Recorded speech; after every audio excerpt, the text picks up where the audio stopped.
Hi hello అందరికీ నమస్కారం. మన Naveen sir current affairs YouTube channel ద్వారా మనం రెగ్యులర్గా అప్డేట్ ఇస్తూనే ఉన్నాము. సో ప్రతిరోజు ఒక కొత్త అంశంతోనే వస్తున్నాము.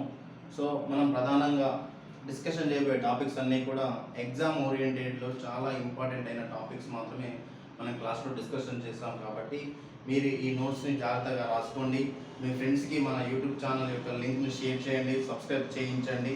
సో మన క్లాస్ ప్రతిదీ చాలా డెప్త్గా ఉంటుంది కాబట్టి మీకు ఎగ్జామ్ ఓరియంటెడ్లో చాలా ఇంపార్టెంట్గా ఉపయోగపడుతుంది అనేది నా యొక్క ఉద్దేశం.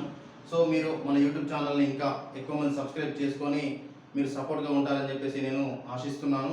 సో ఇప్పుడు ఈరోజు మనం చెప్పుకోబోయేటువంటి ఒక ప్రధానమైన అంశం ఏంటి అంటే reserve bank of India. So reserve bank of India అసలు కరెంట్ అఫైర్స్లో ఎందుకు ఉంది, అసలు ఏ విధంగా రిజర్వ్ బ్యాంక్ ఆఫ్ ఇండియా అనేది ఎప్పుడు ఎస్టాబ్లిష్మెంట్ అయింది అనేది మనం క్లియర్ కట్గా తెలుసుకోవాల్సినటువంటి ఆవశ్యకత అనేది ఉంది.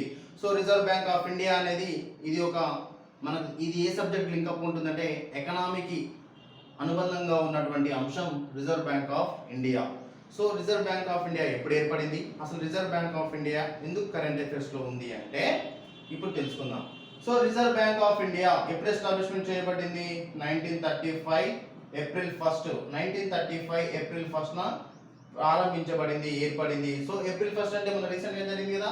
సో ఈ ఏప్రిల్ 1 నాటికి 2026 ఏప్రిల్ 1 నాటికి ఎన్ని సంవత్సరాలను ఆర్బీఐ పూర్తి చేసుకుంది అంటే 91 సంవత్సరాలను పూర్తి చేసుకుంది. 91 సంవత్సరాలను పూర్తి చేసుకుంది. ఇది important. Reserve bank of India ఎప్పుడు ఏర్పడింది? 1935 ఏప్రిల్ 1. మన 2026 ఏప్రిల్ 1 నాటికి ఎన్ని సంవత్సరాలు కంప్లీట్ చేసుకుంది అంటే 91 సంవత్సరాలని కంప్లీట్ చేసుకుంది. సో ఈ అంశం వచ్చింది కాబట్టి ఈ అంశాన్ని మనం ఆధారంగా చేసుకొని అసలు రిజర్వ్ బ్యాంక్ ఆఫ్ ఇండియా ఎప్పుడు ఏర్పడింది, ఏ విధంగా ఏర్పడింది అనేది మనం నేర్చుకోవాలి. ఇది కరెంట్ అఫైర్స్తో పాటు మనకి ఎకనామీ లింకప్ ఉన్నటువంటి సబ్జెక్ట్ కాబట్టి వినాలి, జాగ్రత్తగా వినాలి, నోట్స్ రాసుకునే ప్రయత్నం చేయండి. First, reserve bank of India అంటే భారతదేశంలో ఉన్నటువంటి ఒక కేంద్ర బ్యాంకు, అత్యున్నతమైనటువంటి కేంద్ర బ్యాంకు. ఇది భారతదేశంలోని ఇతర బ్యాంకులను నియంత్రిస్తుంది అనేది మనందరికీ తెలుసు. సో అసలు ప్రపంచవ్యాప్తంగా బ్యాంకులు అనేవి ఎప్పుడు ఏర్పడ్డాయి అని చెప్పేసి మనం తెలుసుకోవాలి. సో ప్రపంచంలోనే మొదటి కేంద్ర బ్యాంక్ ఎప్పుడు ఏర్పడింది అంటే 1694లో ప్రపంచంలోనే మొదటి కేంద్ర బ్యాంక్ ఎప్పుడు ఏర్పడింది? వరల్డ్లో ఫస్ట్ కేంద్ర బ్యాంక్ సెంట్రల్ బ్యాంక్ ఎప్పుడు ఏర్పడింది అంటే 1694లో. ఎక్కడ అంటే ఇంగ్లాండ్. ఎక్కడ ఏర్పడింది? ఇంగ్లాండ్.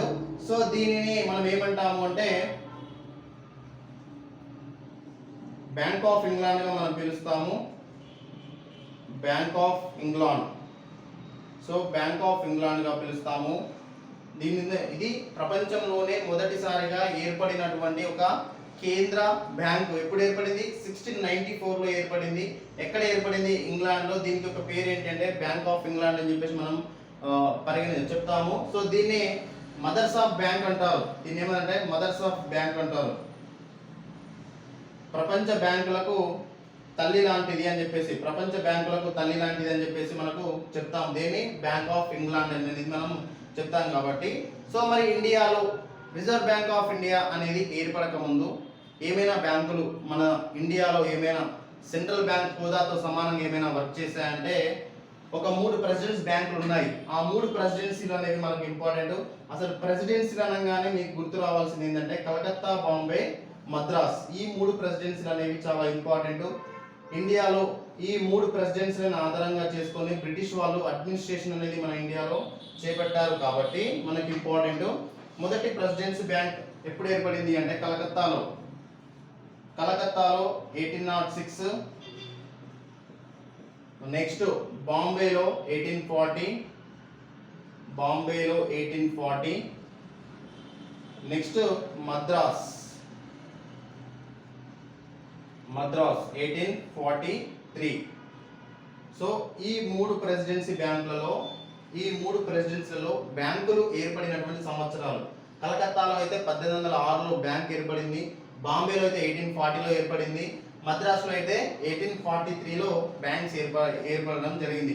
సో ఈ 3 ప్రెసిడెన్సీ బ్యాంకులు కూడా ప్రజలకు ఉపయోగపడేవి. సో ఈ 3 ప్రెసిడెన్సీ బ్యాంకులని మళ్ళీ మనకు 1921లో ఒకటిగా చేశారు. 1921లో ఒకటిగా చేసి దానికి ఒక పేరు పెట్టారు. దానిని ఐబిఐ అని చెప్తాము. ఐబిఐ అంటే imperial bank of India. Imperial bank of ఇండియాగా మనకు 1921లో ఏర్పడింది. So imperial bank of India అనేది మనకు రిజర్వ్ బ్యాంక్ ఆఫ్ ఇండియా ఏర్పడే వరకు కూడా ఈ భారతదేశంలో ఒక కేంద్ర బ్యాంక్ యొక్క డ్యూటీస్ అన్ని కూడా నిర్వర్తించింది ఏంటి అంటే ఇంపీరియల్ బ్యాంక్ ఆఫ్ ఇండియా. ఎప్పుడు ఏర్పడింది? 1921. ఏ సందర్భంగా ఏర్పడిందంటే ఈ మూడు బ్యాంకులను ఏకం చేసి కలిపేసి ఇంపీరియల్ బ్యాంక్ ఆఫ్ ఇండియాగా ఏర్పాటు చేశారు. సో మళ్ళీ మనకు ఇండియన్ ఫైనాన్స్ బ్యాంకింగ్ పైన ఒక కమిషన్ ఏర్పడింది. ఆ కమిషన్ ఏం చెప్పింది అనేది మనకు ఇంపార్టెంట్. సో బేసికల్గా రిజర్వ్ బ్యాంక్ ఆఫ్ ఇండియా ఏర్పడడానికి ప్రధాన కారణం ఏంటి అంటే డాక్టర్ బాబాసాహెబ్ అంబేద్కర్ తను ఒక ఎకనామిస్ట్గా, ఒక ఆర్థికవేత్తగా తను ఒక బుక్ రాశాడు. ఆ బుక్లో ఏముంటుందంటే the Indian rupee, it's origin and it's solution, the problem of Indian rupee. ఇది అంబేద్కర్ యొక్క ఫేమస్ బుక్. ఇది the problem of Indian rupee, the problem of Indian rupee, it's origin and solution, it's origin and solution అనేది doctor Babasaheb Ambedkar యొక్క ప్రధాన గ్రంథం ఇది. So దీన్ని base చేసుకునే అసలు ఇండియాలో రూపాయి యొక్క విలువ ఏంటి, అసలు దీని యొక్క పరిష్కారం ఏంటి, ఇతర డాలర్స్తో మన రూపాయిని ఏ విధంగా మనం ముందుకు తీసుకెళ్లాలనే ఒక కాన్సెప్ట్తో the problem of rupee and it's origin and solution అనే ఒక ఫేమస్ బుక్. సో ఈ బుక్ను బేస్ చేసుకునే మనకు 1924లో ఒక కమిటీ వస్తుంది. ఇండియాలో బ్యాంకింగ్ వ్యవస్థ పైన నియమించబడినటువంటి కమిటీ. ఆ కమిటీ పేరు ఏంటి అంటే రాయల్ కమిషన్. ఆ కమిటీ పేరు ఏంటి అంటే రాయల్ కమిషన్. ఇది 1924లో వస్తుంది. ఇంపార్టెంట్ ఇది. రాయల్ కమిషన్ ఎప్పుడు వస్తుంది? 1924లో వస్తుంది. ఈ రాయల్ కమిషన్ నే ఏమంటారు అంటే మరొక పేరు ఏంటంటే హిల్టన్ అండ్ యంగ్ కమిషన్. ఇవన్నీ కూడా ప్రీవియస్ ఎగ్జామ్స్ లో అడిగినటువంటి question. Hilton and young commission కూడా అంటారు. Hilton and young commission, Hilton and young commission అని చెప్పేసి అంటారు. సో ఇదంతా కూడా రిజర్వ్ బ్యాంక్ ఆఫ్ ఇండియా ఏర్పడక ముందు జరిగినటువంటి అంత ఒక ప్రాసెస్ ఇది. సో ఫస్ట్ ప్రాసెస్ ఏంటి? ఈ కలకత్తా, బాంబే, మద్రాసులో ఏర్పడినటువంటి బ్యాంకులని ఒక బ్యాంకుగా కలిపి ఇంపీరియల్ బ్యాంక్ ఆఫ్ ఇండియాగా ఏర్పాటు చేశారు. సో దాని తర్వాత అసలు ఇండియా కరెన్సీ పైన దీనికి ఒక సొల్యూషన్ చూపెట్టాలి అని చెప్పేసి డాక్టర్ బిఆర్ అంబేద్కర్ ఒక ఆర్థికవేత్తగా ఒక పుస్తకాన్ని రాశాడు. ఆ పుస్తకం ఏంటి? The problem of Indian rupee, it's origin and solution అనే ఒక పుస్తకాన్ని రాశాడు. ఆ పుస్తకం ఆధారంగానే అసలు బ్యాంకింగ్ పైన ఒక కమిటీ వేసి ఏ విధంగా ఇంకా బ్యాంకింగ్ సెక్టర్ని మనం ఇంప్రూవ్ చేయాలని చెప్పేసి ఆనాటి బ్రిటిష్ ప్రభుత్వం ఏం చేసిందంటే ఇండియా బ్యాంకింగ్ సిస్టమ్ పైన ఒక కమిటీ వేసింది. ఆ కమిటీ ఏంటి? Royal commission. ఆ రాయల్ కమిషన్ ఎప్పుడు ఏర్పడింది? 1924లో ఏర్పడింది. దీనికి మరొక పేరు ఏంటి అంటే Hilton and young commission. Hilton and young commission అనేది దీనికి మరొక పేరు. సో ఈ రాయల్ కమిషన్ 1926లో రిపోర్ట్ ఇస్తుంది. అసలు రాయల్ కమిషన్ ఏమని చెప్తుంది అంటే ఇండియాలో కేంద్ర బ్యాంక్ ఉండాలి అని చెప్తుంది. ఇండియాలో కేంద్ర బ్యాంక్ ఉండాలి అని చెప్పేసి సలహా ఇస్తుంది. ఆ విధంగా ఇచ్చిన సలహా మేరకే ఈ రాయల్ కమిషన్ ఇచ్చినటువంటి సలహా మేరకే మనకు రిజర్వ్ బ్యాంక్ ఆఫ్ ఇండియా చట్టం అనేది 1934లో చేపడతారు. ఇది ఇంపార్టెంట్. ఇది ప్రీవియస్ హిస్టరీ. దీనికి ఉన్నటువంటి రిజర్వ్ బ్యాంక్ ఆఫ్ ఇండియాకు ఉన్నటువంటి ఒక బ్యాక్గ్రౌండ్ హిస్టరీ అంతా కూడా మనం నేర్చుకోవాల్సిందే. సో ఏదైతే రాయల్ కమిషన్ ఇచ్చినటువంటి రిపోర్ట్ ఉందో దాన్ని బేస్ చేసుకొని మనకు 1934లో ఏం చేశారు అంటే ఆర్బిఐ యాక్ట్ తెచ్చారు. ఏం తెచ్చారు? ఆర్బిఐ యాక్ట్ తెచ్చారు. సో తెచ్చినటువంటి reserve bank of India act ప్రకారం 1935లో ఎప్పుడు ఏర్పడింది? 1935 ఏప్రిల్ 1న రిజర్వ్ బ్యాంక్ 1934 ఆర్బిఐ చట్టం ప్రకారం 1935 ఏప్రిల్ 1న మనకు రిజర్వ్ బ్యాంక్ ఆఫ్ ఇండియా అనేది ఏర్పడింది. సో ఇదంతా కూడా రిజర్వ్ బ్యాంక్ ఆఫ్ ఇండియా ఏర్పడక ముందున్నటువంటి ఒక క్రమం. సో మనం ఏం గుర్తుంచుకోవాలి? అసలు రిజర్వ్ బ్యాంక్ ఆఫ్ ఇండియా ఏర్పడడానికి అసలు ఏర్పాటు చేయాలని సలహా ఇచ్చిన కమిటీ ఏంటి అంటే రాయల్ కమిషన్. దానినే హిల్టన్ అండ్ యంగ్ కమిషన్ గా మనము పిలుస్తాము. సో ఈ రిజర్వ్ బ్యాంక్ ఆఫ్ ఇండియా ఏర్పడింది కదా. మరి రిజర్వ్ బ్యాంక్ ఆఫ్ ఇండియా యొక్క మొదటి శాశ్వతం ఉన్న ప్లేస్ ఏంటి అంటే ఫస్ట్ ఎక్కడ ఉంది అంటే కలకత్తాలో ఉంది. ఫస్ట్ ఎక్కడ ఉంది? కలకత్తాలో ఉంది. మళ్ళీ 1937లో దీన్ని శాశ్వతంగా బాంబేకి మార్చారు. ఎక్కడ?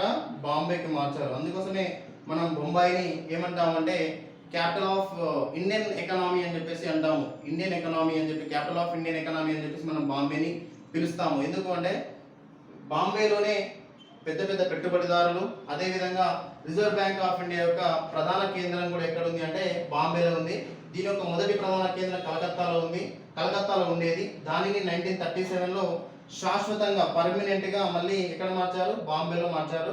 సో ప్రస్తుతం రిజర్వ్ బ్యాంక్ ఆఫ్ ఇండియా ప్రధాన కేంద్రం ఎక్కడ ఉంది అంటే బాంబేలో ఉంది అని చెప్పేసి మనం తెలుసుకోవచ్చు. మరి రిజర్వ్ బ్యాంక్ ఆఫ్ ఇండియా ఎన్ని కోట్ల మూలధనంతో ఉంది? ఇది ఒక జాతీయ బ్యాంకుగా మనం గుర్తించామా? అసలు ఎప్పుడు జాతీయ బ్యాంకుగా మనకి ఇది గుర్తించబడింది అంటే బేసికల్గా రిజర్వ్ బ్యాంక్ ఆఫ్ ఇండియా అనేది స్టార్టింగ్లో షేర్ హోల్డర్స్ అంటే వాటాదారుల ఆ పద్ధతి ప్రకారంలో రిజర్వ్ బ్యాంక్ ఆఫ్ ఇండియా ఏర్పడింది. So reserve bank of India 1935లో ఏర్పడినప్పుడు 5 కోట్ల మూలధనంతో 5CR 5 కోట్ల మూలధనంతో వివిధ వాటాదారుల మధ్య ఏర్పడినటువంటిది రిజర్వ్ బ్యాంక్ ఆఫ్ ఇండియా. మరి రిజర్వ్ బ్యాంక్ ఆఫ్ ఇండియా అనేది ప్రజలకు మరింత చేరువ చేయడం కోసము ఏం చేశారు అంటే 1949లో రిజర్వ్ బ్యాంక్ ఆఫ్ ఇండియాని నేషనలైజేషన్ చేశారు, జాతీయకరణ. ఎప్పుడు నేషనలైజేషన్ చేశారు? 1949లో నేషనలైజేషన్, జాతీయకరణ చేశారు. ఇది ఇంపార్టెంట్. నేషనలైజేషన్ అనేది చేశారు. ఇప్పుడు 1949లో రిజర్వ్ బ్యాంక్ ఆఫ్ ఇండియాని నేషనలైజేషన్ చేశారు, జాతీయకరణ. దానితో పాటుగా ఇదే 1949లో ఆర్బీఐ యాక్ట్ కూడా తెచ్చారు, ఒకటి స్పెషల్ ఆర్బీఐ రెగ్యులేషన్ యాక్ట్ అని చెప్పేసి. ఒక ఆర్బీఐ రెగ్యులేషన్ యాక్ట్ ఇంపార్టెంట్. ఇది మనకు ఈ చట్టం ప్రకారమే ఇండియాలో ఒక సుప్రీం బ్యాంకుగా ఉంది. సో ఇట్లా రిజర్వ్ బ్యాంక్ ఆఫ్ ఇండియా ఏర్పడింది 1935లో. ఎన్ని కోట్ల మూలధనంతో అంటే 5 కోట్ల మూలధనంతో ఏర్పడింది. దాని తర్వాత దీనిని జాతీయకరణ ఎప్పుడు చేశారు? నేషనలైజేషన్ అంటే 1949లో జాతీయకరణం చేసి మళ్ళీ అదే 1949లో reserve bank of India regulation act తెచ్చారు. సో ఈ చట్టం ప్రకారం ఏంటి అంటే భారతదేశంలో ఉన్నటువంటి అన్ని బ్యాంకులకు కేంద్ర బ్యాంకుగా ఏది ఉంటుందంటే రిజర్వ్ బ్యాంక్ ఆఫ్ ఇండియా అనేది ఉంటుంది. సో ఈ రిజర్వ్ బ్యాంక్ ఆఫ్ ఇండియా అన్ని బ్యాంకుల పైన ఒక సుప్రీమసీని కలిగి ఉంటుంది.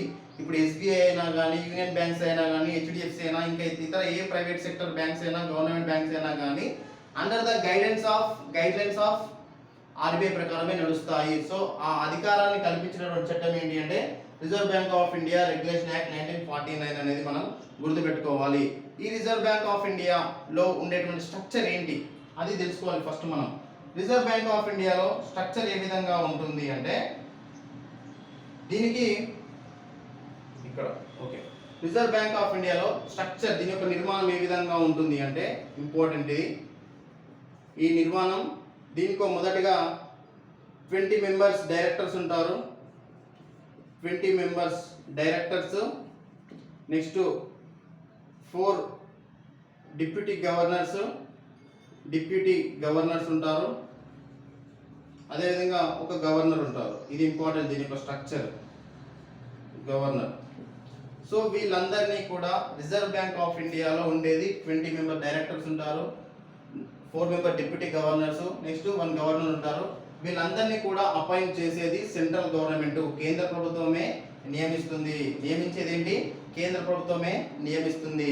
మరి రిజర్వ్ బ్యాంక్ ఆఫ్ ఇండియా యొక్క ఎంబ్లెమ్ ఏంటి? Emblem is important. చిహ్నం ఏంటి అంటే Bengal tiger in the front of palm tree.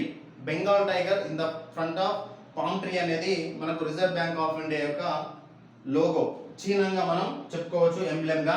So దీని యొక్క స్ట్రక్చర్ ఏ విధంగా ఉంటుంది అంటే 20 మంది డైరెక్టర్స్ ఉంటారు, 4 డిప్యూటీ గవర్నర్స్ ఉంటారు, ఒక గవర్నర్ ఉంటారు. వీళ్ళందరినీ కూడా నియమించేది ఎవరు? కేంద్ర ప్రభుత్వం అనేది నియమిస్తుంది. దానితో పాటుగా మరి రిజర్వ్ బ్యాంక్ ఆఫ్ ఇండియా ఏదైతే ఉందో ఈ రిజర్వ్ బ్యాంక్ ఆఫ్ ఇండియాకి గవర్నర్ అని చెప్పుకుంటున్నాం కదా, ఆ గవర్నర్ని ఎవరున్నారు? ప్రస్తుత గవర్నర్ ఎవరు? అసలు ఇప్పటివరకు ఎందరు గవర్నర్స్ ఉన్నారు అది డిస్కషన్ చేసుకునే ముందు గవర్నర్స్ గురించి బిఫోర్ దట్ ఏంటి, మరి రిజర్వ్ బ్యాంక్ ఆఫ్ ఇండియా యొక్క ప్రాంతీయ కార్యాలయాలు ఎన్ని, రీజనల్ ఆఫీసెస్ ఎన్ని అంటే reserve bank of India regional offices ఎన్ని ఉన్నాయి అంటే 4 చోట్ల ఉన్నాయి ప్రాంతీయ కార్యాలయాలు. ఎక్కడ అంటే కలకత్తా,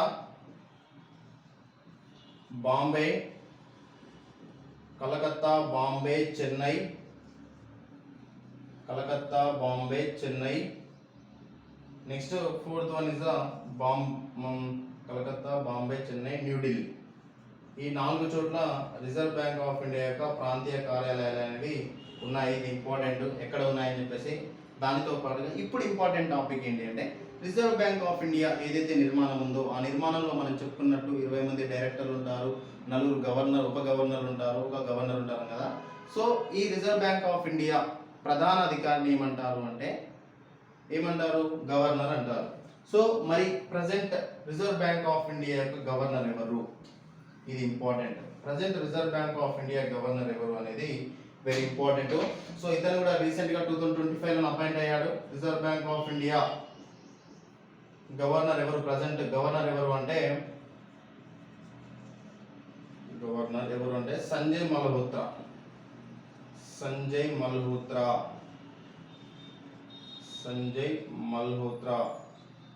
ఇతను రిజర్వ్ బ్యాంక్ ఆఫ్ ఇండియాకి ప్రజెంట్ గవర్నర్ గా ఉన్నారు. 2020 లో కంటిన్యూ అవుతున్నారు. మరి రిజర్వ్ బ్యాంక్ ఆఫ్ ఇండియాకి ఇతను ఎన్నవ గవర్నర్ గా ఉన్నారు అంటే 26th గవర్నర్ గా ఉన్నారు. 26th గవర్నర్ గా ఉన్నారు. దీనితో పాటు అసలు ప్రీవియస్ లో ఉన్నటువంటి గవర్నర్స్ కూడా ఇంపార్టెంట్ మనకు. 26th గవర్నర్ గా ప్రస్తుతం ఉన్నటువంటి వ్యక్తి ఎవరు, సంజయ్ మల్హోత్రా. 25వ గవర్నర్ గా ఆర్బీఐ ఉన్నటువంటి వ్యక్తి ఎవరు అంటే శక్తికాంత దాస్. 24వ గవర్నర్ ఎవరు అంటే ఉర్జిత్ పటేల్. 23వ గవర్నర్ ఎవరు అంటే సి రంగరాజన్. 22వ గవర్నర్ ఎవరంటే దువ్వూరి సుబ్బారావు. 21వ గవర్నర్ ఎవరంటే వైవి రెడ్డి. వీళ్ళిద్దరు ఇంపార్టెంట్ మనకు, వెరీ ఇంపార్టెంట్. ఇతను 26వ గవర్నర్ గా ఉన్నారు. 25వ గవర్నర్ గా ఎవరున్నారు అంటే శక్తికాంత దాస్. వీళ్ళ నేమ్స్ మనకు ఇంపార్టెంట్, ఎందుకంటే మనకి ఎగ్జామ్స్ లో మ్యాచ్ ద ఫాలోయింగ్ లో అడిగేటువంటి అవకాశం ఉంది కాబట్టి మనం గుర్తుపెట్టుకోవాలి. 25వ గవర్నర్ ఇతను. నెక్స్ట్ 24వ గవర్నర్ ఎవరు అంటే ఉర్జిత్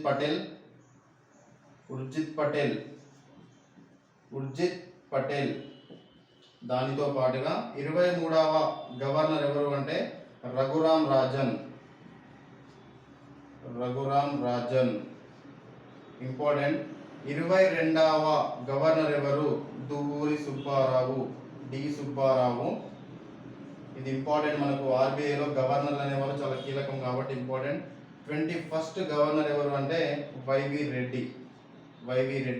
సో మీరు ఒకసారి గమనిస్తే ఇదే వైవి రెడ్డి మళ్ళీ మనకు 14th ఫైనాన్స్ కమిషన్ కి చైర్మన్ గా ఉంటారు వైవి రెడ్డి, అది గుర్తుపెట్టుకోవాలి. సో వీళ్ళిద్దరు కూడా ఇక్కడ 22వ వ్యక్తి 21వ వ్యక్తి ఎవరైతే ఉన్నారో డి సుబ్బారావు, అదేవిధంగా వైవి రెడ్డి, వీళ్ళిద్దరు కూడా తెలుగు పర్సన్స్ వీళ్ళు. ఇది important. D Subbarao, Y V Reddy reserve bank of ఇండియాకి పనిచేసినటువంటి తెలుగు వాళ్ళు 21%, 22%. అదేవిధంగా ప్రజెంట్ ఎవరున్నారు గవర్నర్ అంటే Sanjay Malhotra 26th governor. 25th governor అంటే శక్తికాంత దాస్. 24th గవర్నర్ అంటే ఉర్జిత్ పటేల్. 23rd గవర్నర్ అంటే రఘురామ్ రాజన్. 22 గవర్నర్ ఎవరంటే డి సుబ్బారావు, దువ్వూరి సుబ్బారావు అంటాము. 21st గవర్నర్ అయితే వైవి రెడ్డి. అదే విధంగా మరి రిజర్వ్ బ్యాంక్ ఆఫ్ ఇండియాకి ఫస్ట్ గవర్నర్ ఎవరు అంటే స్మిత్. First governor Smith. 1935 నుండి ఇతను 37 వరకు ఉంటారు స్మిత్. దానితో పాటుగా మరి ఫస్ట్ ఇండియన్, మొదటి భారతీయ గవర్నర్ అంటే ఫస్ట్ ఇండియన్ ఎవరు అంటే మొదటి భారతీయుడు reserve bank of India CD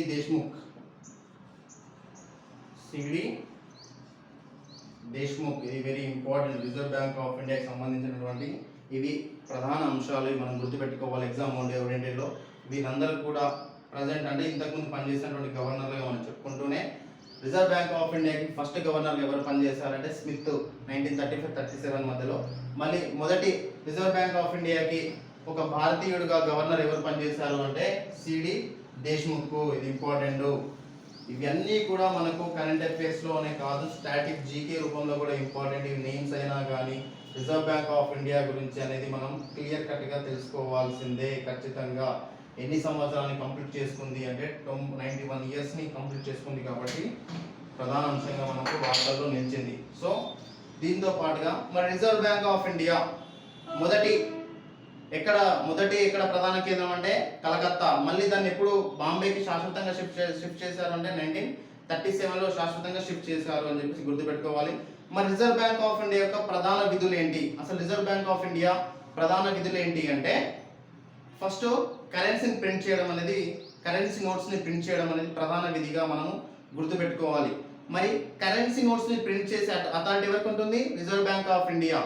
అదేవిధంగా కరెన్సీ కాయిన్స్ని నాణాలను ముద్రించేటువంటి అథారిటీ ఎవరికి ఉంటుంది? అది కూడా ఇంపార్టెంట్ కదా.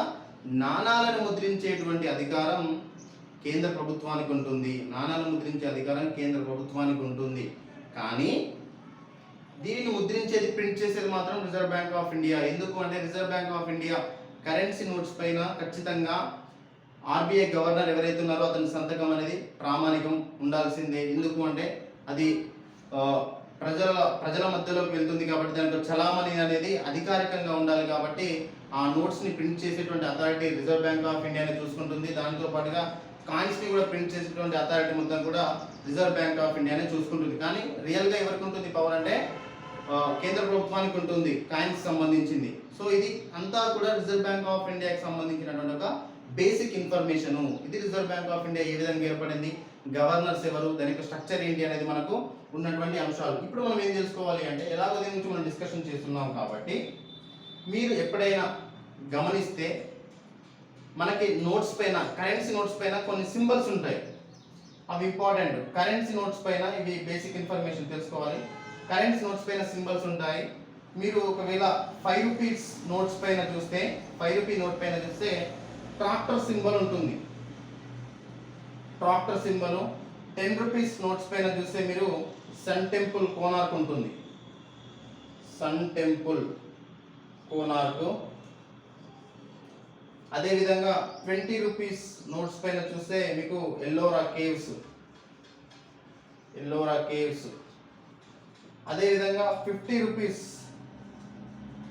రూపీస్ నోట్స్ పైన చూస్తే హంపి. ఇవి కొంచెం మనకు బేసిక్ ఇన్ఫర్మేషన్ తెలుసుకోవాలి ఇదంతా కూడా. 100 రూపీస్ నోట్స్ పైన చూస్తే రాణికి వావ్. అదేవిధంగా 200 నోట్స్ పైన చూస్తే సాంచి స్తూప.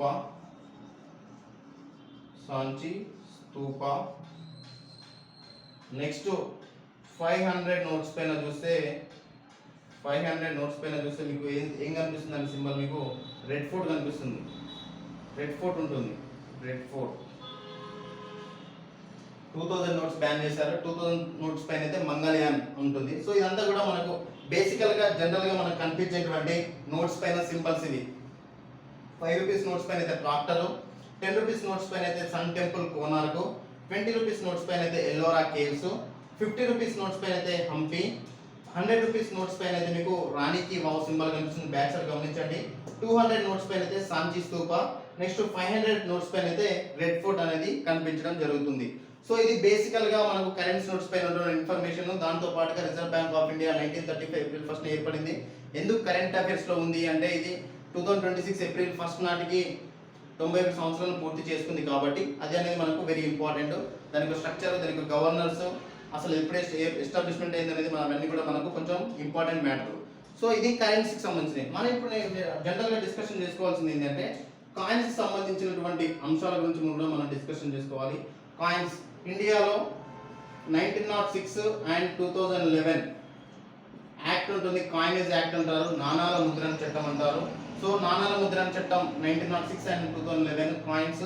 సో దీన్ని ప్రింట్ చేసే దీన్ని ముద్రించే అధికారం ఎవరికి ఉంటుంది అంటే కేంద్ర ప్రభుత్వానికి ఉంటుంది. కానీ దీని యొక్క ముద్రణ వ్యవహారం అంతా చూసుకునేది రిజర్వ్ బ్యాంక్ ఆఫ్ ఇండియా అనేది మనం గుర్తుపెట్టుకోవాలి. మరి ఒక కాయిన్, అసలు కాయిన్స్ని ఇండియాలో ఎన్ని చోట్ల ప్రింట్ చేస్తారు? కాయిన్స్ని ప్రింట్ చేసే చోట్లు ఎన్ని ఉన్నాయంటే 4 ఉన్నాయి. మొదటిది ఏంటి అంటే Hyderabad. First one Hyderabad, second one Bombay,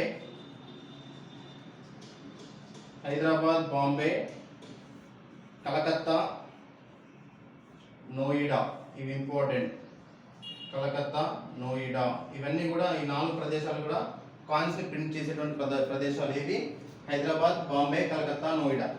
ఒకవేళ మీరు ఎప్పుడైనా గమనించారంటే ప్రతి కాయిన్ వెనకాల ఒక సింబల్ ఉంటుంది. కింద ఎప్పుడైనా గమనించారా? Star symbol, dot symbol, diamond symbols ఉంటాయి. అసలు ఒక కాయిన్ ఎక్కడ ప్రింట్ అయిందని ఎలా తెలుసుకోవచ్చు అంటే త్రూ ఆ సింబల్ ద్వారా మనం తెలుసుకోవచ్చు.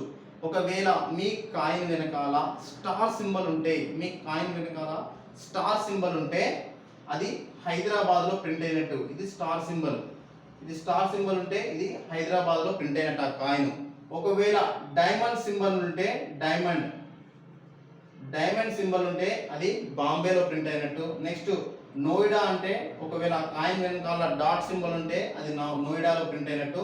ఒకవేళ అసలు ఆ కాయిన్ పైన సింబలే లేకపోతే అది కలకత్తాలో ప్రింట్ అయినట్టు. అంటే ఒక కాయిన్ యొక్క సింబల్ని బట్టి కూడా మనం ఎక్కడ ప్రింట్ అయిందని చెప్పొచ్చు. స్టార్ సింబల్ అయితే హైదరాబాదు, డైమండ్ సింబల్ అయితే బాంబే, కలకత్తాలో ప్రింట్ అయితే ఎటువంటి సింబల్ ఉండదు, నోయిడాలో ప్రింట్ అయితే డాట్ సింబల్ అనేది మనకు ఉంటుంది బ్యాక్ సైడ్ కాయిన్స్ మీద గమనించండి. సో ఇదంతా కూడా మనకు అవగాహన ఉండాల్సినటువంటి అవసరం ఉంది. కాబట్టి ఇవి నోట్స్ పైన ఉండేటువంటి ఈ సింబల్స్, ఇండికేటర్ సింబల్స్ ఇవన్నీ కూడా ఎక్కడ ప్రింట్ అవుతుందంటే ఇట్స్ ఇంపార్టెంట్. సో ఈ విధంగా రిజర్వ్ బ్యాంక్ ఆఫ్ ఇండియా అనేది ఏర్పడడానికి దాని వెనకాల ఉన్నటువంటి హిస్టరీ అంతా కూడా అది 1806 Calcutta, 1840 Bombay, 1843 Madras, imperial bank of India, మళ్ళీ రాయల్ కమిషన్, మళ్ళీ రిజర్వ్ బ్యాంక్ ఆఫ్ ఇండియా, మళ్ళీ గవర్నర్స్. ఇలా ఒక్కొక్క అంశాన్ని మనం చాలా క్లియర్గా డిస్కషన్ చేసినాం. కాబట్టి ఈ వీటిని నోట్స్ రూపంలో రాసుకునే ప్రయత్నం చేయండి. మన యూట్యూబ్ ఛానల్ యొక్క లింక్ని మిగతా వాళ్ళకి షేర్ చేయండి, సబ్స్క్రైబ్ చేయించండి, నీట్గా రాసుకునే ప్రయత్నం చేయండి. Thank you.